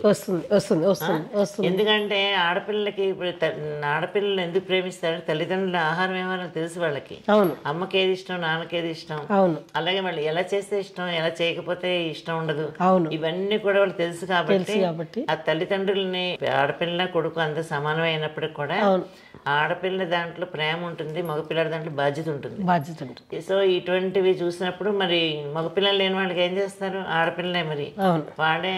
మగపిల్లలు ఉండడం ఇక్కడ కథలో మీరు రాసింది ఉన్నా కూడా ఇప్పుడు ఆ తల్లి పోయినప్పుడు ఆ తండ్రికి మళ్ళీ తన తల్లి అయింది ఈ కూతురు. అసలు ఎంత బాగా ఉంది అది. ఆ తల్లిని మర్చిపోలేక తండ్రి బాధపడుతూ ఉంటే మళ్ళీ తను తల్లి అయ్యి నాన్నకి అంటే చాలా గొప్పగా అనిపించింది. ఇప్పుడు అన్నం పెట్టేప్పుడు చూడండి అమ్మలాగే ఉంటుంది. అమ్మ తర్వాత ఆడపిల్లే కదా, ఆడపిల్ల మన అమ్మలాగా. అంటే ఆడపిల్లకి అనుకరణ ఎక్కువ. అమ్మాయి ఎలా చేస్తుందో అలా చేయాలి. చిన్నప్పటి నుంచి కూడా మరి లెక్క పెడితే పెట్టుకుని వంట అలా ఇల్లు చిన్న చీపులు ఇల్లు తుడిచా అంటే ఇవన్నీ కూడా అమ్మ చేసేవన్నీ కూడా ఎలా చేస్తుందో అలాగే అమ్మ అనురాగం కూడా ఆడపిల్ల అలా వచ్చేస్తుంది. అది మగపిల్లలకి ఏమవుతుందంటే తండ్రిలాగే బాధ్యతగా ఉండడం, అలాగే ఇంటి వ్యవహారాలు చక్క పెట్టడం, ఇటువంటివన్నీ వచ్చేస్తాయి. ఇది ఆటోమేటిక్ గా వచ్చేవే తప్పితే నేర్చుకునే కాదు. కానీ కొన్ని చోట్ల బాధాకరం ఏంటంటే తల్లిదండ్రులు లేరు అంటే ఇంకా అన్నదమ్ములు ఆడపిల్లల మధ్య వైషమ్యాలు వచ్చేసి మొహమాలు చూసుకోవాలంటే అయిపోయి అది ఎందుకు వస్తుందో నాకు ఆశ్చర్యంగా అనిపిస్తుంది. ఇక్కడ నాకు తెలిసిన ఒక పాయింట్ కూడా చెప్తాను. చిన్నప్పుడు ఎంత కొట్టుకుని తిట్టినా కూడా ఒకటే రూఫ్ కింద ఉండేవాళ్ళం. ఓసారి పొద్దుగా సాయంకాలం కలిసిపోయేవాళ్ళం. ఇలా భార్య భర్తలు ఎలాగో అలాగా అన్నట్టు. కానీ ఈ పెళ్లిళ్ళు అయ్యి చక్కగా ఎవరిళ్ళు వాళ్ళు ఏర్పరచుకుని ఎవరి ఆస్తిపాస్తులు వాళ్ళకు ఉంటాయి, ఎవరి బాధ్యతలు వాళ్ళకు ఉంటాయి, ఎవరి జీవితాలను గడుపుతూ ఉంటారు. అలా గడుపుతూ ఉన్నప్పుడు కూడా చిన్న చిన్న అహంకారాలకి ఇప్పుడు నేనున్నాను, నేను మీతో విభేదిస్తా, ఎంతవరకు విభేదన ఎక్కడి వరకు అభిప్రాయం భేదమే అంతే. మీరు కాదు కదా, మీరు ఇష్టం కదా నాకు. అటువంటి మొహమాలు చూసుకోకుండా ఎలా అయిపోతారు నిజమే. ఇప్పుడు జరుగుతున్న విషయాన్ని మనం వ్యతిరేకించాలి. మన ఇద్దరి మధ్య సంభాషణ మనకు నచ్చలేదు అంతే. దీనికి కూడా అవగాహన కావాలి అంటారు. ఒక అవగాహన ఉంటే ఇది అర్థమవుతుంది. అభిప్రాయ భేదాలు తేడా కానీ నువ్వు నాను కాదు అనే విషయం తెలియాలి. ఆ క్షణానికే ఆ టాపిక్ వరకే. ఆ తర్వాత మన నువ్వంటే ఇష్టం లేదా, ఇష్టం ఉంది, నేనంటే ఇష్టం లేదా ఉంది. ఉన్నప్పుడు నీ కుటుంబానికి నా కుటుంబం దూరం, నువ్వు నాకు దూరం అన్నట్టుగా అనుకుని అంటే ఎంతో అమూల్యమైన రక్త సంబంధాలని నిర్వీర్యం చేసేసి ఎవరు కూడా చేసుకోకూడదు. ఎందుకంటే పుట్టుకతో వచ్చిన రక్త సంబంధాలు ఎప్పుడు కూడా పదిలంగా కాపాడుకోవాలి ఎవరైనా సరే. అది కోపం వస్తే ఆ మాట వరకే, ఆ క్షణం వరకే. ఆ తర్వాత ఎప్పుడు కూడా కుటుంబాల వరకు తెచ్చేసుకుని పగలు ప్రతీకారాలు పెట్టుకుని దూరాలు అవ్వకూడదు. ఎందుకంటే మన పిల్లలకి ఏమైనా మనం ఇస్తున్నామంటే డబ్బు దశకం కాదు ఇవ్వాల్సింది, మన బంధువర్గాన్ని ఇవ్వాలి. ఇంతమంది నాకున్నారు చెప్తా చూడండి. అర్ధబలం అంగబలం ఉంటారు. అర్థం డబ్బు ఒకటి సరిపోదు, అంగబలం కూడా కావాలి. అంటే మనుషులు కూడా మనకు వెనకాల ఉండాలి. ఇంతమంది నా తాతగారు వెంపు ఉన్నారు, ఇంతమంది మా అమ్మమ్మ గారు వెంపు ఉన్నారు అంటే అది పెద్ద బలం. పెద్ద బలం అండి. మంచి సందేశం చెప్పారు మీరు ఈ విషయంలో. నిజంగా చాలా మంది విడిపోతున్నారు. అదే అనుకుంటాను నేను కూడా. ఒక గొడవ వస్తే ఆ గొడవ వరకు చూసి ఆ రోజు క్లోజ్ అయిపోవాలి. అది స్నేహమైన అంతే, క్యారీ చేయకూడదు. తప్పు అని చెప్పినప్పుడు తప్పుగానే తీసుకోవాలి అంతే. నచ్చకపోతే నచ్చలేదు అంతే. కానీ విభేదం పెట్టేసుకుని దాంతో దూరం చేసేసుకుని నష్టపోయేది వాళ్ళే కదా. అవును. కాకపోతే ఇది మన పిల్లలకి నేర్పించినట్టు అవుతుంది. వీళ్ళతో మనకు పడట్లేదు కదా, వీళ్ళకి మన దూరంగా ఉండాలని మనం ఎప్పుడైతే అన్నాం అది విషబీజాలు నాటినట్టే కరెక్టే. అది కొంతమంది క్యారీ చేస్తూ ఉంటారు. మాకు ఇన్నేళ్ళ మట్టి మాటలు లేవు, అన్నేళ్ళ బంధువర్గంలో ఉన్నారు. 25 నుంచో 20 ఏళ్ళ నుంచో మాట్లాడిన వాళ్ళు ఉన్నారు. కానీ నేను అంటే ఎంతో అమూల్యమైన టైం అనిపిస్తుంది. పామైనా 12 ఏళ్ళే పగబడుతుంది. అవును, మనుషులు ఎందుకు జీవితాన్ని పగబట్టాలి? ఎవరు ఏ టైంలో ఏమవుతారో ఎవరికి తెలియదు. బతికున్నప్పుడు నువ్వు మంచిగా ఉండనప్పుడు పోయాక అయ్యో అని అనుకున్నా ఏం లాభం లేదు. అమూల్యమైన టైంని అసలు వాళ్ళు కలిసి ఉంటే ఉన్న మధురమని మిస్ అయిపోతున్నారు. అది తెలియడం లేదు ఇప్పుడు. అని అనిపిస్తూ ఉంటుంది. అలాగే 2 కథలు మీరు పక్క పక్కన ఒకేలాగా అనిపించాయి నాకు. మా అత్త బంగారం, ఇప్పుడు తను తల్లి అనేది 2 కొంచెం దగ్గరగా ఉన్నాయి కదా. ఇక్కడ అత్తగారికి కోడలకేను, అక్కడేమో అక్కడ కూడా కోడలకి అత్తగారు నచ్చదు, తల్లి కూతురికి నచ్చుతుంది. ఇక్కడ వచ్చేసరికి మా అత్త బంగారం, అమ్మాయి ఎన్ని ద్వేషాలు పెట్టుకున్నా చివరికి ఆవిడ బంగారమే అని చెప్పి మీరు రుజువు చేశారు. ఇది మీరు కొంచెం ప్రస్తావించాల్సిన విషయమే. ఎందుకంటే ఇప్పుడు అందరూ యాక్టివ్గానే ఉంటున్నారు, అందంగానే ఉంటున్నారు, వయసు ఏం అయిపోవడం లేదు. కానీ వచ్చిన కోడళ్ళకి అది కొంచెం ఇబ్బందికరంగానే ఉంది కదా. ఇది ప్రపంచంలో నేను కూడా చూస్తున్నాను, చాలా చోట్ల ఉంది. దాన్ని ఈ అమ్మాయి చాలా తర్వాత అర్థం చేసుకుంది. అది మీరు చెప్పండి. చెప్తాను. ఇది మా అత్త బంగారమే కథలో అత్తగారు చాలా యాక్టివ్, అందగత్తి, ఇంకా ఇంటిలి పాదికి నచ్చిన వ్యక్తి. కొత్తగా వచ్చిన కోడలికి అది మింగుడు పడదన్నమాట. అది ఎందుకంటే ఆమె కొత్తగా కోడలంటే నేను వయసులో ఉన్నాను, నేను ఇంత అందంగా ఉన్నా, ఇంత చేస్తున్నాను, కానీ మా అత్తగారి పక్కన ఉంటే అత్తగారికి సగం పొగడతలు వెళ్ళిపోతున్నాయని చెప్పేసి ఒక రకమైన ఆత్మన్యూనత భావం ఉంటుంది. దాని సాయం ఆమె వంటల్లో బాగా చేస్తుందని, ఇంటి విషయంలో కానీ అందరి విషయంలో బాగుంటుందని చెప్పి ఇంటిల్లి పాది పొగుడుతూ ఉంటే ఆమెకి నచ్చదు. ఎందుకంటే ఇంటికి నేను కాబోయే యజమానురాలను కదా, అంటే వాళ్ళ ఇంట్లో వాళ్ళు చెప్పిన మాటలు కొంచెం వంట పట్టి ఆ అమ్మాయికి అటువంటి ఫీలింగ్ ఉంటుంది అన్నమాట. అత్తగారు కూడా ఉంటుంది, వాళ్ళ ఇంటి ఆవిడకి ఆడపడుచులు ఉంటారు, బోర్డు మీద ఆడపడుచులు ఉంటారు, అన్నీ ఉంటారు. అయితే మధ్యలో ఏం చేస్తుందంటే అత్తగారు మామగారు ఒక పల్లెటూరు వెళ్ళిపోతారు పనులు చేసుకోవడానికి. పొలం చూసుకొస్తాం, ఇంటి రిపేర్లో చేసుకొస్తాం, ఈ 15 రోజులు నువ్వే చూసుకోమ్మా అని చెప్పి ఇంటి తాళాలని అప్పచెప్పేసి అత్తగారిని కూడా చూసుకుంటూ ఉండమని అందరినీ, అంటే ఒక చెప్పాలంటే ఇండైరెక్ట్గా పెత్తనం కోసం బాధపడుతున్న కోడల మనస్తత్వం అవగతం చేసుకుని అత్తగారు అప్పచెప్పేసి వెళ్తుంది. ఒక నెలలు మేము ఉండము, అన్ని చూసుకోవాలి అని చెప్పి. అయితే ఈ అమ్మాయి ఆనందపడిపోతుంది లోపల.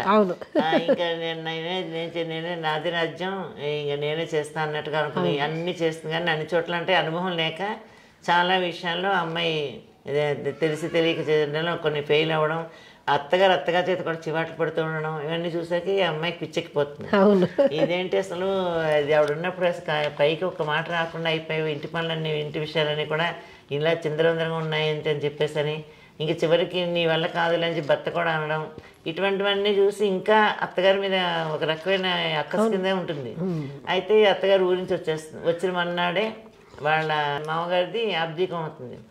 ఇంటికి వచ్చేసిన నలుగురు ఆడపడుచులు తోడుకోవడాలు అందరినీ కూర్చోబెట్టి అత్తగారు మడి కట్టుకుని శాస్త్రోక్తంగా వంట చేయించి ఆ పూజలను చేసి అన్నీ చేస్తుంటే విభ్రాంతి పడుతుంది. ఎంతసేపు అత్తగారు లేడీస్ క్లబ్లో ఉంది, ఏవో ఫ్యాషన్ పీరియడ్ వెళ్ళినట్టు చిన్న జంటల్లాగా కూడా అత్తగారు మామగారు చిలక గొరకలు ఈవిడ ఏంటి పెద్దరికం లేదా ఈవిడికి అని చెప్పేసి అని ఇవన్నీ ఆలోచించిన కోడలికి ఎప్పుడైతే అత్తగారు అంతమంది ఇంత ఇలా తిరుగుతున్నా, ఇంత సోషల్ అవేర్నెస్ ఉండి అన్ని రకాల పేరు తెచ్చుకున్న మనిషి అంత బాధ్యతగా అత్తగారు మనల్ని పొందుతూ, ఆడపడిచిన మనల్ని పొందుతూ అందరికీ ఒక నాలుకలాగా తిరుగుతున్న అత్తగారిని చూసేసరికి అత్తగారి అంతరంగం ఎంత గొప్పదో అర్థమయ్యి ఇంత వయసు వచ్చినా కూడా ఆడపడుచుని తోడుకోడల్ని అత్తగారిని అంతమందిని తన మనుషులుగా చేసుకుని ఉంటున్న ఆమె ఎంత గొప్పది అని చెప్పేసి అని అప్పుడు మనస్ఫూర్తిగా అనుకుంటున్నమాట మా అత్త బంగారం అని చెప్పేసి అని.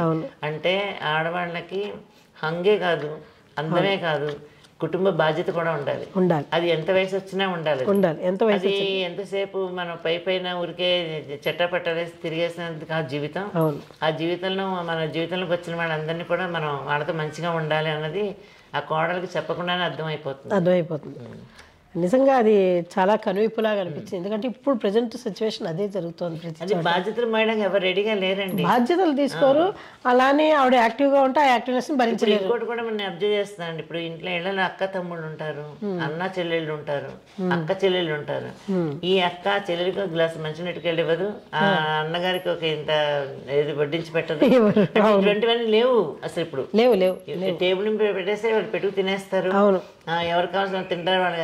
ఈ రకమైన ఉంది తప్పితే ఇది తల్లి ఉద్యోగం చేసి చేయకపోయినా కూడా అలాగే ఉంది. తల్లి బాధ్యత వండేసి టేబుల్ పెట్టేసిన వరకే, ఆ తర్వాత కూర్చుని తింటారా అంతా తింటారు, లేదంటే ఎవరికి వాళ్ళు పెట్టుకు తినేస్తారు. అంటే ఒక భోజనాలు కూడా కలిసి చెయ్యాలి, అందరం కలిసి ఓ గుడికి వెళ్ళడం, అందరం కలిసి సినిమా చూడడం, అంటే ఈ అందరూ అనేది పోయిందండి. ఈ ఫ్యామిలీ హార్మోని అనేది ఇప్పుడు దెబ్బతినేస్తుంది బాగాను. ఎదురు చూడడం లేదండి, ఎవరి కోసం ఎదురు చూడడం లేదు. లేదు, ఎవరిది ఆహారం తినే పద్ధతి టైం వాడది, ఎవరు నిద్రపోయే టైం వాడది. మరి మొబైల్స్ వచ్చి టీవీలు వచ్చి ఇలా అయిందా, లేకపోతే వాళ్ళకి వాళ్ళే అందరూ ఇలాగే ఉంటున్నారు కానీ మనం కూడా ఇలా ఉండాలంటున్నారు. కానీ ప్రతి ఇంట్లో కూడా యంత్రాలే పనిచేస్తున్నాయి, యాంత్రికంగానే జరుగుతుంది. అదైతే కరెక్ట్. అలాగే మీరు రాసిన మరో కథ జీవితమే నాటకం అయితే, ఇది చెప్పండి. ఇది ఒక కళాకారుడికి సంబంధించిన కథ అండి. ఇది ఇప్పుడు సినిమా వాళ్ళు అవనండి, నాటకాలు వేసేవాళ్ళు అవనండి, వాళ్ళ జీవితాలు అన్ని దానికి అంకితం, కళకి అంకితం చేసేసుకుని వాళ్ళు ఆ కళ కోసమే వాళ్ళు చాలా డబ్బులు ఖర్చు పెట్టుకుంటూ సమయాన్ని ఖర్చు పెట్టుకుంటూ ఉంటారు. అది ఒక కాంక్ష. అది పేరు కన్నా కూడా డబ్బు కన్నా కూడా ఒక రకమైన, ఇప్పుడు మనకి ఇష్టమైన పని కష్టమైన చెయ్యాలి అన్నట్టుగా వాళ్ళు ఆ గుర్తింపు కోసం ప్రతి కళాకారుడు, నేను ఎవరైనా చేసేది గుర్తింపు కోసమే చేస్తాం. అయితే ఈ నాటకాలు రాయడం, సినిమాలు చేయడం అన్నది చాలా కష్టంతో కుటుంబానికి దూరం అయిపోవాలి. వాళ్ళు అవి చేయాలంటే కుటుంబానికి సాక్రిఫైస్ చేయాలి, వాళ్ళ రంగాల్లో వాళ్ళు పైకి రావాలంటే. సరే, ఏ రకమైన ఉద్యోగాలు చేస్తాం, పిల్లలు పెంచుకుంటాం కూడా వీళ్ళు నాటకాల కోసం వెళ్ళి నిద్రాహారాలు మాని ఆ నాటకం సక్సెస్ అవ్వడం కోసం వాళ్ళు చేసి ఇటువంటి కళాకారుడు అనమాట. ఇప్పుడు అంటే 25 ఏళ్ల క్రితం రాసింది కథ కూడా. అప్పటికే నాటకాలు తగ్గిపోయాయి. కేబుల్ టీవీ సినిమాలన్నీ ఎప్పుడు వచ్చాయో, టీవీ ఎప్పుడు వచ్చిందో, ఇవన్నీ నాటకాలకు ఆదరణ తగ్గిపోయింది. వాళ్ళు కష్టపడి మేకప్లు చేసుకుని రిహార్సల్స్ చేసి నాటకం వేస్తే చూడడానికి ఎవరు రావట్లేదు. ప్రేక్షకుల చెప్పట్లే కళాకారులకి పట్టు దుప్పట్లు అన్నారు. అలాంటివి ఆ చెప్పట్లు లేకుండా కళ ఏది అభినందన లేని వాళ్ళ కోసం కళ అనేది ప్రదర్శించకుండా లాభం లేదన్నట్టుగా వేదనలో ఉంటాడు ఈ కళాకారుడు. అంటే ఆదరణ తగ్గిపోయింది అన్నట్టుగా. అయితే ఈ కళాకారుడు కదా ఎవరైనా అంతే. అయితే ఈ కథలో ఎలా అంటే ఒక బిచ్చగాడి రూపంలో బస్సు ఎక్కేసి, నేను ఊరు వెళ్ళడానికి డబ్బులు లేవు, నాకు దయచేసి నాకు టికెట్ కొనండి, టికెట్ కోసం కండక్టర్ తోటి వాదులాట అవుతూ ఉంటే ఒక మంచి స్త్రీ చూసి, అయ్యో ఇతను చూస్తే నాటకాల పిచ్చిలో సర్వం కోల్పోయిన మా చిన్నాన్న గుర్తుకొస్తున్నాడు, అది కంటతడి పెట్టుకుని కొనిలే ఎంతట్లో పాడైపోయేది ఏముందని చెప్పి డబ్బులు పెట్టి టికెట్ తీస్తుంది. తీసాక థ్యాంక్స్ అమ్మా అని చెప్తాడు. బస్సు దిగేసి ఈ అమ్మాయి వెళ్ళిపోతుంటే ఈ అమ్మాయి వెనకాలే వస్తూ ఉంటాడు. వస్తూ ఉంటే ఈ అమ్మాయి కొంచెం చిరాకు పడుతుంది. ఏంటిది, ఏదో డబ్బులు ఇచ్చాం కదా అని చెప్పేసి అని ఇంటికి వచ్చేస్తున్నాడు, ఎక్కడ వెనకాల వచ్చేస్తున్నాడు, అసలు వాడు ఎటువంటి వాడు, అసలు రాని చెప్తాను వీటి సంగతి, బుద్ధి చెప్తాను అనుకుంటుంది. దగ్గరికి వచ్చాక ఆ డబ్బులు, టికెట్ డబ్బులు ఏమన్నా చేతికి ఇచ్చేపోతాడు. అదేంటి, నేను మీకు టికెట్ కొన్నాను అక్కర్లేదు రండి అంటే, లేదమ్మా మనుషుల్లో మానవత్వం ఉందని చెప్పి నిరూపించావు, నేను వేసిన పాత్రకి సరే న్యాయం జరిగింది నాకు. పాత్ర ఏంటంటే అప్పుడు చెప్తాడు, నేను నిజంగా బిచ్చగాని కాదమ్మా, నేను ఒక కళాకారుణ్ణి, నాటకం అంటే ప్రాణం పెట్టేవాడిని, ఎన్నో నాటకాలు నేను రాశాను, వేశాను, ప్రదర్శించాం, కానీ అవన్నీ కూడా కాలగర్భంలో కలిసిపోయాయి. ఇప్పుడు నేను నా జీవితాన్ని, ప్రపంచాన్ని రంగస్థలం చేసుకుని నా జీవితమే నాటకం అయితే అన్నట్టుగా నేను రకరకాల పాత్రలు పోషిస్తూ ఇలాగే తిరుగుతూ ఉంటా. ఒకసారి బస్ స్టాండ్ లో ఉంటా, ఒకసారి హోటల్ దగ్గర ఉంటా, ఏదో నాకు తోచిన పాత్ర క్రియేట్ చేసుకుని నేను నటిస్తూ ఉంటా. ఇలాంటప్పుడు నీలాంటి వాళ్ళు అప్పుడప్పుడు మంచి హృదయం ఉన్న వాళ్ళు తారసపడుతూ ఉంటారు. అది చాలా సంతోషం అనిపిస్తుంది. నా నటన తగిన గుర్తింపు లభించింది అనుకుంటాను నేను అని చెప్పితే ఈ అమ్మాయి కళ్ళు చెమరుస్తాయన్నమాట.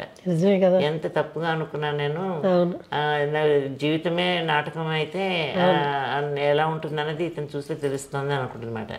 అంటే కళాకారుల తపన అలా ఉంటుంది. అలాగే సినిమా యాక్టర్స్ కూడా అంతేనండి, వాళ్ళకి అవకాశాలు తగ్గిపోతే వాళ్ళలో తపన ఆగదు.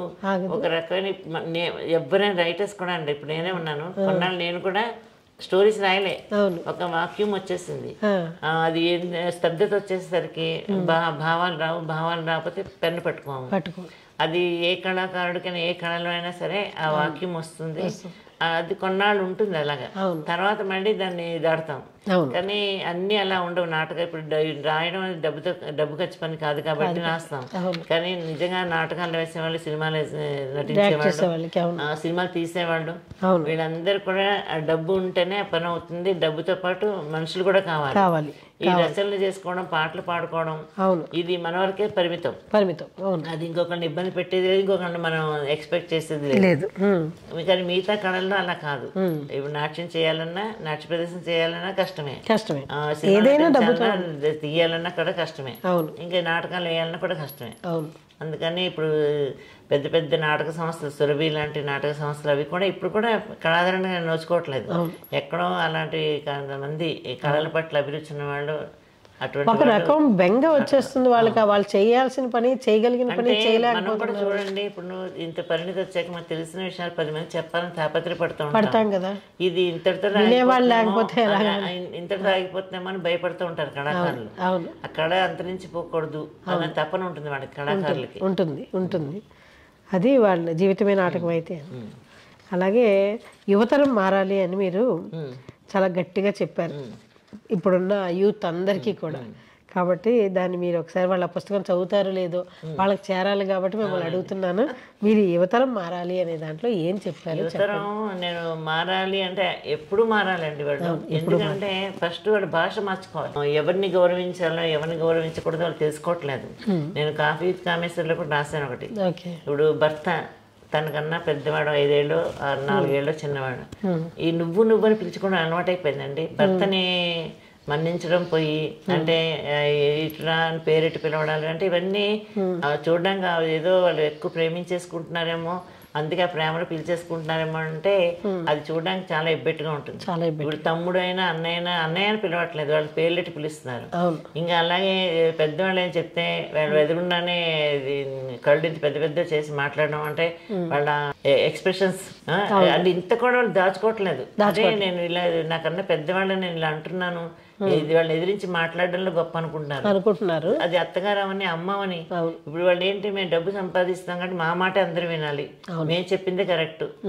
అమ్మ నాన్నకి ఏం తెలుసు, వాళ్ళకేం తెలియదు.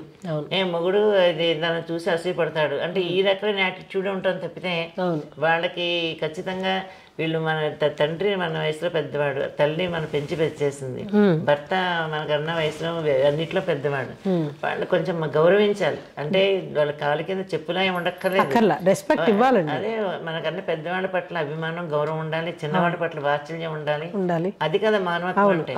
అది ఉండట్లేదండి. ఎంతసేపు అంటే వస్త్రధారణ కూడానండి. వస్త్రధారణ ఇప్పుడు ఎదిగిన మరుదులు ఉంటారు, ఎదిగిన తమ్ముళ్ళు ఉంటారు, ఎదిగిన కొడుకులు ఉంటారు.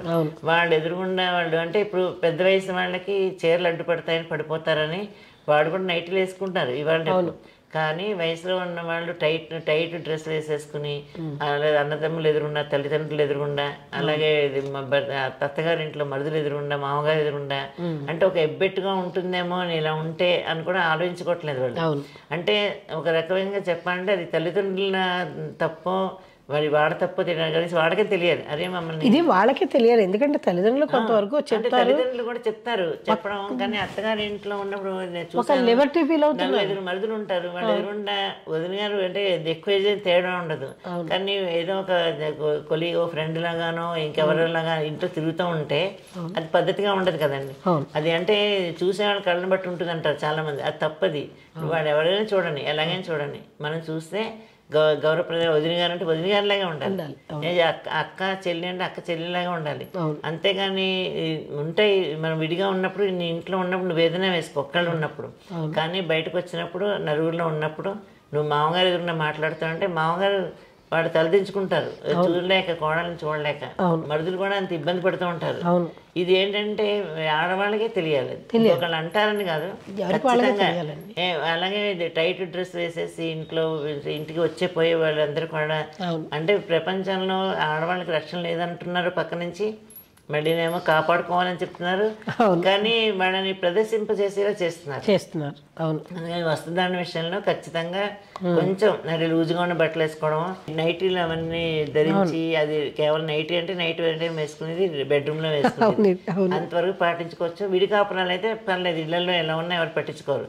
కానీ ఉమ్మడి కుటుంబాల్లో ఉన్న వాళ్ళు ఎవరినో ఇంటికి వచ్చినప్పుడు మనం ఇంకెక్కడికి వెళ్ళినప్పుడు అలా ఉండకూడదు. గోదావరి గుమగుమలు ఊరించే పచ్చళ్ళు ఎందుకు రాస్తారు మీరు? కథలు అవి రాస్తున్నప్పుడు మామూలుగా మా ఫ్రెండ్స్కి కానీ మా చుట్టాలకు కానీ నా వంటలు అంటే చాలా ఇష్టం అండి. ఓకే. అది ఏదో చెప్తా చూడండి 40 ఏళ్ళ ఇండస్ట్రీ అంటారు చూస్తారు, అలాగా చిన్నప్పుడు పెళ్ళి అయిపోవడం వల్ల అన్నేళ్ళు వంటింట్లో రకరకాల ప్రయోగాలు చేసి ఏదైనా పర్ఫెక్ట్ గా చేయడం అనేది అలవాటైపోతుంది. అలవాటైపోయేసరికి తిన్న వాళ్ళందరూ కూడా చాలా బాగుంటున్నాయి, రాయొచ్చు కదా నువ్వు, అదే ఆ మెను ఎలా చేయాలి చెప్పు అని చెప్పేసి అడగడాలు అన్ని చూసేసరికి నాకు అనిపించింది ఒక బుక్ రాద్దాం అని చెప్పేసి అని ఫస్ట్ గోదావరి గుమగుమలు రాశారు. తర్వాత అది అయ్యాక ఊరగాయలు కదా, అందరికి ఊరగాయలు కావాలి. ఊరగాయల టైంలో అయితే అందరికి చాలా మందికి నేను పంపిణీ మాట ఊరగాయలు అయితే తిన్న వాళ్ళందరూ ఇది ఎలా పెట్టావు ఇది ఎలా పెట్టావు అని అడుగుతారు. సరే ఇది అది ఎలాగో రాసాం కదా ఇది కూడా రాసేద్దాం అని చెప్పి ఊరగాయలు కూడా రాశారు. చాలా బాగుంది. అయితే నేను ఇందాక కూడా చెప్పాను మీలో గోదావరి వెటకారం కూడా ఉంది అని.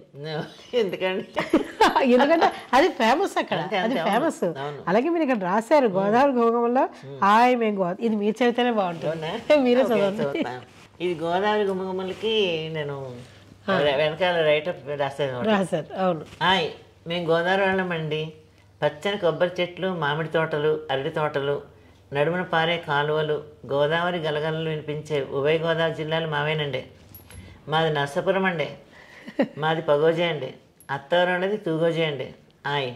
అసలే తిండిటి సంపెత్తారని మా గోదావరికి మా పెద్ద ప్రచారం అండి. స్వచ్ఛమైన మనసులో ఉన్న మనుషుల మండికి అన్నట్లు మీకు తెలుసా అండి, మమ్మల్ని కొబ్బరి నీళ్ళ తీయదనాన్ని తాటి ముంజల చల్లదనాన్ని కలిపి చేశారటండి ఆ బెమ్మ. ఊరికే కోతలు అనుకోకండి స్వామి, కావాలంటే రాసిస్తాను మా గోదావరిలో వంటల గుమగుమలు. ఈ పుస్తకం కొని చదివి చేసి తిని పెట్టి చూడండి. కాశీ అన్నపూర్ణ బిరుదు మీకు రాకుంటే అడగండి మహాప్రభు. గోదావరి గలగలలు మా ఎటకారాలే కాదు, ఎన్నో రుచుల గుమగుమలు కూడా ఉన్నాయండి. కూర్త ఆస్వాదించి చూడండి. బాగుందండి, చాలా బాగా రాశారు. అయితే మీరు ఇవే కాకుండా చాలా చాలా సాంస్కృతిక కార్యక్రమాలు, తర్వాత సంఘ సేవలు, మీరు ఇక్కడ మహిళా మండలికి 32 ఏళ్ళుగా సెక్రటరీగా ఉండటం, ఎంతో మందికి మీరు సహాయం చేయటం, ఇవన్నీ కూడా మేము విన్నాం. ఇవన్నీ ఇంత యాక్టివ్గా ఇన్నేళ్ల మట్టి చేస్తూ వస్తూ ఉన్నారు. ఎందుకు చేస్తున్నారు అంటే, ఎందుకు చేయటం అంటే మీ యొక్క ఆ ఉత్తేజానికి ఆ ఉత్సాహానికి కారణం ఎవరు? విషయం చెప్పాలంటేనండి, పెళ్లికి ముందు మనం ఏం సాధించినా కన్న తండ్రి గొప్పతనం, పెళ్ళయ్యాక మనం ఏం సాధించినా కూడా మన జీవిత భాగస్వామి గొప్పతనం. అలాగా మా వారు శివప్రసాద్ గారు, ఆయనకి ఎప్పుడు కూడా ఆడవాళ్ళు నాకు అది రాదు ఇది రాదు అనడం ఇష్టం ఉండదు ఆయనకి. ఆయన చాలా చిన్న వయసు నుంచే నన్ను ఎలా చేసేవాడు, నేను చిన్న వయసులో వెళ్ళాం కాబట్టి నువ్వు కనుక తెలివిగల దాని అయితే పని చేసుకురామని చెప్పేవారు. చేసుకురాకపోతే తెలివి తక్కువదని అంటారేమో అనుకుని చేసుకొచ్చేదాన్ని. అలా అలా ప్రోత్సహిస్తే నాకు అంటే మా నాన్నగారి దగ్గర అదృష్టం ఏంటంటే, మా నాన్నగారి దగ్గర ఏదైతే నాకు వాక్ స్వాతంత్రం భావ స్వాతంత్రం ఉందో అలా మా వారి దగ్గర కూడా ఉంది. ఎప్పుడు కూడా అబద్ధాలు ఆడాలి కానీ మోసం చేయడం ఇలాంటివి ఏంటి కల్మషం లేకుండా ఏదున్నా సరే తిడితే తిట్టనే అనుకుని ఖచ్చితంగా చెప్పాడే తప్పితే ఇంకో రకంగా దాని మాటలు మెలికి పెట్టి చెప్పడం అన్నీ రాదు. Straight forward. అది కొంతమంది ఏదో నేను అమాయకురాని లౌక్యం తెలియదు అంటారు, కానీ నాకు ఇలా ఉండడం ఇష్టం. నాకు అలాగా మా వారి ప్రోత్సాహం అండి. నెక్స్ట్ ఏంటంటే స్పందన. ఈ స్పందన అన్నది రచయితలకి స్పందన ఉంటుంది. స్పందించి మనం రాసేవాళ్ళం. మనుషులు చూస్తే ఎందుకు స్పందించవండి? కష్టాల్లో ఎవరన్నా ఉన్నారు అంటే మనం స్పందించాలి. మాట సాయం మనిషి సాయం మనం చెయ్యాలి. అది డబ్బు సహాయం కూడా చేయొచ్చు. మనం ఒక్కసారి మనం చేసే సహాయం సరిపోనప్పుడు ఇంకో 10 మంది చేత చేయించాలి. మన కోసం మనం అడిగితే తప్పు, కానీ ఇంకొకరి కోసం మనం అడిగి చేయించామంటే గొప్పే. సో అటువంటి కార్యక్రమాలు చేపట్టి నేను చాలా మందికి చాలా రకాలుగా కూడా సహాయం చేసాం. అంటే అది మనం గొప్ప కాదు, భగవంతుడు అవకాశం మనకి ఇచ్చాడు. అందరూ వినే ఉంటారు. ఒక పాట ఉంది చూడండి, నమ్మకు ఈరే ఈనే పాటలో ఒక చరణం చాలా నాకు ఆకట్టుకుంటుంది. అదేంటంటే, పక్కవాడి గుండెల నిండా చిక్కనైన వేదన ఉండగా ఏ హాయి రాదోయి నీ చెంతకని చెప్పి ఒక చరణం ఉంది. అది వింటే నాకు చాలా ఖచ్చితంగా అనిపిస్తుంది. మన ఎదురున్న ఉన్నవాడిని మన పక్కన ఉన్నవాడిని బాధపడుతూ ఉంటే మనకి ఏం ఆనందం ఉంటుందండి? సరే, వాడి బాధల్లో ఉన్నవాడికి మనకు కొంచెం ఓదార్పు ఒక సహాయం చేసినప్పుడు బాగుంటుంది. అది నాకు తెలియకుండానే నేను రైటర్ అని చెప్పి తెలిసి మహిళా మండలి సెక్రటరీగా తీసుకున్నారు నన్ను. అది తీసుకుని తగ్గించి నాలో ఉన్న స్పందనకి అదొక తోడైందండి. అదొక ప్లాట్ఫామ్ దొరికింది. ప్రధాన కార్యదర్శిని కాబట్టి కార్యక్రమాల రూపకల్పన నాదే ఉండేది. మీదే ఉంటుంది. ఇలా చేద్దాం అని అంటే వాళ్ళందరూ కూడా నాకన్నా పెద్దవాళ్ళు, నేను ఏం చెప్పినా కూడా మన్నించి నాకు సహకరించారు కాబట్టి నేను కూడా చేయగలిగాను. అలాగే ఒక ఫ్యామిలీ కౌన్సిలింగ్ అంటే ఏముందండి, అత్త కోడల గొడవలు, మా మొగుడు పెళ్ళాలి గొడవలే. వాళ్ళకి ఒక వాళ్ళ అక్కలాగో చెల్లిలాగానో కూతురులాగానో మారిపోయి మనం 4 మంచి మాటలు చెప్పడమే. ఇవన్నీ చేసినప్పుడు చాలా ఆనందం కలిగేది. వాళ్ళకి ఇది చేయకూడదు, తప్పు చెప్పగలిగే స్టేజ్కి వచ్చేసాం. అంటే ఒక సంస్థ ద్వారా అది ఎప్పుడైతే అలవాటు అయిందో దానివల్ల జరిగిన మంచి పనులను కూడా చాలా సంతోషాన్ని ఇస్తాయి. ఇంకా దాటితో పాటు కల్చరల్ ప్రోగ్రామ్స్, ఇంకా సేవా కార్యక్రమాలు, అంటే విపత్కర పరిస్థితులు వచ్చి జనాలు బాధపడుతున్నప్పుడు, అంటే గుజరాత్లో భూకంపం వచ్చినప్పుడు కానీ, కర్నూలులో వరదలు వచ్చినప్పుడు, కరోనా వచ్చినప్పుడు, ఇంకా ఇటువంటి వాటన్నిటిలో మేము కొంచెం చురుగ్గా పాల్గొని మా వంతు వీలైనంత మేము చేస్తాం. మీ అందరిని చాలా మందిని కలుపుకుని చేసిన మంచి మంచి కార్యక్రమాలు చాలా ఉన్నాయండి. కామేశ్వర గారు స్నేహశీలి, ఎంతో మంది స్నేహితులు ఆవిడికి. అలాగే ఈ నిత్య కార్యక్రమాలు సంతోషాన్ని అవతల వాళ్ళకి ఇవ్వాలి అని అనుకున్నప్పుడు అది ఎప్పుడు మన ఆరోగ్యంగా కూడా ఉంచుతుంది. అవునా? మనం నిత్యం సంతోషంగా ఉండటానికి, ఆరోగ్యంగా ఉండటానికి ఇవి కూడా కారణాలు. ఎక్కువ మంది మనుషులతో మమైక్యమై ఉండటం. ప్రపంచం చూడాలండి మనం. ఇప్పుడు మన ఇంట్లో కూర్చుంటే మనకి ఏం తెలియదు. మన కుటుంబం, మన తిండి, మన నిద్ర ఇంతే ఉంటుంది.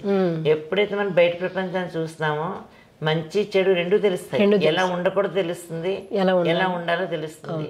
ఎవరైనా మనకు నచ్చిన వ్యక్తులు చూస్తే అలా మనం ఉండకూడదు అనిపిస్తుంది. ఇలా తెలుసుకునే పెరిగాం అందరం కూడా. అది ఎప్పుడంటే మనం ప్రపంచాన్ని చూసినప్పుడే. అదే అనుకుంటాం, ప్రతి మనిషిని చూసినప్పుడు 2 విషయాలు, అందులో చెడు ఉంటే అది అక్కర్లేదు అని తెలుస్తుంది, మంచి ఉంటే ఇది కావాలి అని తెలుస్తుంది. చదివినప్పుడు కూడానండి నాకు అంటే ఎద్దరపూడి సులోచన చదివినప్పుడు ఒక ఆడపిల్ల, అంటే చిన్న వయసు చదివినవి, ఒక ఆడపిల్ల ఒక స్వాభిమానంగా ఎలా ఉండాలి అంటే ఒకటి నేను అనుకుంటున్నా, ఇప్పుడు ఆడపిల్లలు నవల్స్ చదవకపోవటం వల్ల వీళ్ళకి ఏం తెలియట్లేదేమో. కావచ్చు కదా. ఎందుకంటే మనం చూడడం వల్ల, చదవడం వల్ల, వినడం వల్ల చాలా నేర్చుకుంటాం. వినడానికి వాళ్ళకి ఓపికలు ఉండవు. ఇప్పుడు చాగంటి గారు ఎన్నో చెప్తారు, గరికపాటి గారు ఎన్నో చెప్తారు, అవన్నీ వింటారండి వాళ్ళు. అది కనీసం ఇప్పుడు మనం ఇప్పుడు మన ఇంట్లో వాళ్ళే ఇప్పుడు మనం రాసిన పుస్తకాలు ఇవన్నీ ఇస్తే చదివే యువతలు ఎంతమంది ఉన్నారు చెప్పండి. అవును, తీసుకుంటారు, పక్కన పెడతారు. నేను నిజంగా చెప్తున్నాను ఇందులో బ్లంట్ గా. కాకపోతే ఇందులో పిల్లల్ని మినహాయించచ్చు, మా పిల్లల వరకు. ఆ పిల్లలు కానీ ఇంకో కొంతమంది వేరే వాళ్ళు కానీ కనీసం ఈ కథ చదివాని కథ బాగుంది అని షేర్ చేసుకునే యువతను ఎవరు లేరు. కరెక్టే. ఇప్పుడు మీరు ఇందాక యువతరానికి చెప్పింది వాళ్ళు, ఎందుకంటే ఇవే అవగాహన లోపం. వాళ్ళు ఏ బుక్స్ లో చదవలేదు, ఎక్కడా తెలియదు, డైరెక్ట్ చదువు అయిపోయింది, పుట్టింట్లో ఇక్కడికి వచ్చి పడిపోయారు. కరెక్ట్. అమ్మ బాక్సులు ఇస్తుంది, పట్టుకెళ్తారు, చదువుకుంటారు, మళ్ళీ తినేస్తారు, ఉద్యోగం చేస్తారు, పెళ్ళి ఇక్కడ వచ్చి సర్దిస్తారు, వాళ్ళు వెళ్ళిపోతారు, అంతే. కానీ వాళ్ళల్లో ఇది మానసిక మనోచైతన్యం రాకపోవడం కారణం ఏంటంటే బుక్ రీడింగ్ లేకపోవడం. అంతే.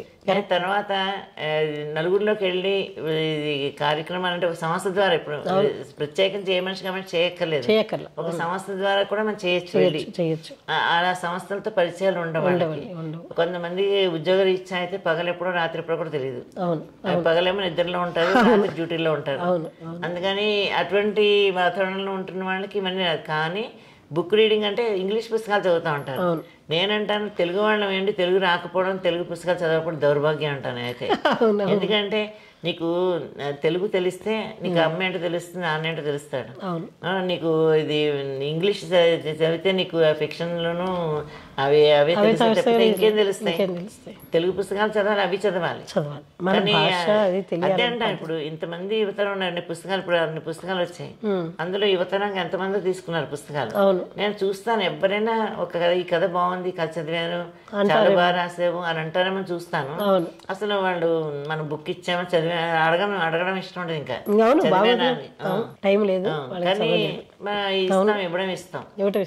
అందుకే చెప్తున్నాను, యువతరం ఈ పుస్తకాలన్నీ చదవండి, ఎక్కడ ఎలా ఉండాలో తెలుస్తుంది, మీ ఇంట్లో మీరు ఎలా ఉండాలో కూడా బాగా అవగాహన వస్తుంది ఈ పుస్తకాలు చదవటం వల్ల. కాబట్టి తప్పకుండా మీరు పుస్తకాలు చదవాల్సిన టైం ఇది. ఎన్నుకుని చదవచ్చు. అసలు ముఖ్యంగానండి పాత సాహిత్యం చదవాలండి. మనమంటే పాత సాహిత్యం మనమని కాదు, అంతకన్నా ఇప్పుడు మేము చదివాను రంగనాయకము చదివి, మాదిరెడ్డి సులోచన, విశ్వనాథ సత్యనారాయణ గారివి, అవును. అలాగే బుచ్చిబాబు, చాలా చాలా మంది చదివాము. అవును. అటువంటివన్నీ చదువుతూ ఉంటే ఖచ్చితంగా భాష మీద పట్టొస్తుంది. నెక్స్ట్ భావాలు కూడా మారుతాయండి. తెలిసిపోతుంది. ఇప్పుడు పుస్తకాలు చదివినప్పుడు సినిమాలు చూస్తే కూడా కొంచెం తెలుస్తాయి. సూర్యకాంతంలో ఏమన్నా ఉంటావా? ఎవరికైనా ఇష్టం ఉండదు కదా. నిజంగా చెప్పండి, సూర్యకాంతం పేరు కూడా ఎవరికి పెట్టట్లేదు. ఎంతో మంచి పేరు అది, కానీ ఎవరికి పెట్టట్లేదు. అంటే అంత ఇంపాక్ట్ ఉంటుంది ఆ పేరు. అంటే చూడడం వల్ల కానీ, చదవడం వల్ల కానీ, వినడం వల్ల కానీ మంచి వినాలి, చదవాలి, చూడాలి. అది పాత సినిమాలు సెలెక్ట్ చేసి చూడాలి, పాత సాహిత్యం చదవాలి. అప్పుడు వాళ్ళకి సమాజంలో ఎలా బతకాలనేది తెలుస్తుంది. నిజంగా చెప్పండి, చిన్న చిన్న చదువుతూ వెళ్ళాం మన పెళ్ళి, కానీ ఈ పుస్తకాలన్నీ మా వారికి నాకు ఇవే జీవితం నేర్పాయండి. నేర్పాయి. మేము నార్త్ లో ఉన్నప్పుడు చెప్పిన పుస్తకాలు, పాటలే ఇవే ప్రాణం నాకు. మా వారు లైబ్రరీ తీసుకొచ్చారు పుస్తకాలు, అవన్నీ చదివి ఆగ్రా, అంబాలా, ఢిల్లీ, నా బాల్యం చిన్నప్పుడు చదివిన పుస్తకాలు ఇవన్నీ కూడా. అది ఏంటంటే ఒక పుస్తకం వచ్చిందంటే 2 రోజులు అవగొట్టేయటం. ఈ తర్వాత పుస్తకం కొనే చదవాలి, ఇది ఒక నియమం అండి. ఎందుకంటే బుక్ లవర్స్ కాబట్టి ఆ బుక్ ఎప్పుడు ఈ రోజు కూడా వీక్లీస్ తెప్పించుకున్నప్పుడు, మేము ఇక్కడ వచ్చాక, హైదరాబాద్ వచ్చాక వీక్లీస్, నేను 4 వీక్లీస్ తెప్పించుకున్నాను. ఇవన్నీ కూడా మా వారు చాలా సంతోషం, నాకు పుస్తకం రాయడం ఇష్టం, చదవడం ఇష్టం అని చెప్పేసి అని. పాటలు ఇష్టం అంటే పాటలు క్యాసెట్స్ కొని, లేదా సీడీలు కొని, అంటే ఇదంతా కూడా ఎంకరేజ్మెంట్. మన అభిరుచుల్ని గౌరవించే మనిషి మన జీవిత భాగస్వామి అవడం చాలా అదృష్టం. లేకపోతే నీకు ఇంత ఖర్చులేంటి, నీకు ఈ సీడీలు ఎందుకు, ఈ పుస్తకాలు ఎందుకు అని అనలేదు. అనకపోవడం వల్ల మ్యూజిక్ లవర్స్ గా, బుక్ లవర్స్ గా మా పిల్లలు కూడా తయారయ్యారు. మా అమ్మాయి కూడా బుక్స్ చదువుతుంది, కవితలు రాస్తుంది. మా అబ్బాయి కూడా పాటలు వింటాడు, అని పుస్తకాలు కూడా తెలుగు కూడా చదువుతాడు మంచిగా. అందుకని నేను సంతోషపడతా. నేను నార్త్ ఇండియాలో ఉండొచ్చినా కూడా మా పిల్లలకి అంతో ఎంతో తెలుగు వచ్చింది చాలా అనుకుంటాను నేను. ఇంకా నెక్స్ట్ జనరేషన్ వాళ్ళు నేర్పుకోవాలి, వాళ్ళ పిల్లలకి వాళ్ళు నేర్పుకోవాలి. మన పిల్లలకి మనం నేర్పించామా లేదా, అంతే. ఇప్పటివరకు మనం కామేశ్వర్ గారితో చాలా విషయాలు ముచ్చటించాం.